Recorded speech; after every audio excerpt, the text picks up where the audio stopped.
कभी कभी हमारा मन चिंताओं से भर जाता है और विचारों का तूफान हमें शांति नहीं लेने देता। आज की कहानी में हम देखेंगे कि कैसे बुद्ध ने अपने एक ऐसे ही शिष्य को मन को शांत रखने का उपाय बताया। एक शाम बुद्ध अपने शिष्यों के साथ एक आम के बगीचे में टहल रहे थे। हवा में मीठी खुशबू घुली हुई थी और पक्षियों का मधुर कलरव सुनाई दे रहा था।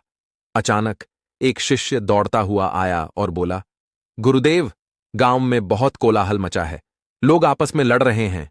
बुद्ध शांत रहे और धीरे से पूछा, तुमने लड़ाई का कारण जाना? शिष्य ने कहा, नहीं गुरुदेव, जल्दी में मैं इतना ही जान पाया। बुद्ध ने मुस्कुराते हुए कहा, तो फिर तुम किस लिए परेशान हो? जब तक पूरी जानकारी न हो तब तक चिंता करना व्यर्थ है। कुछ देर बाद दूसरा शिष्य आया। उसने बताया कि गांव में सूखे की वजह से झगड़ा हो रहा है। बुद्ध ने शांति से पूछा, क्या उन्होंने पानी बचाने का कोई उपाय सोचा? शिष्य ने जवाब दिया, मैं नहीं जानता गुरुदेव। बुद्ध ने फिर कहा, तो फिर तुम बेचैनी क्यों महसूस कर रहे हो? पूरी जानकारी के बिना परेशान होना तुम्हारे मन की शांति भंग कर देगा। थोड़ी देर में तीसरा शिष्य आया। उसने विस्तार से बताया कि गांव में सूखे की वजह से पानी को लेकर झगड़ा हो रहा है।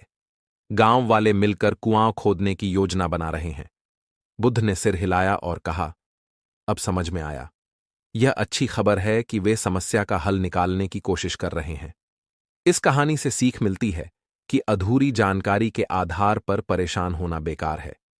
मन को शांत रखने के लिए सिर्फ उसी चीज पर ध्यान दें जिसकी आपको पूरी जानकारी हो और जिसे आप नियंत्रित कर सकें।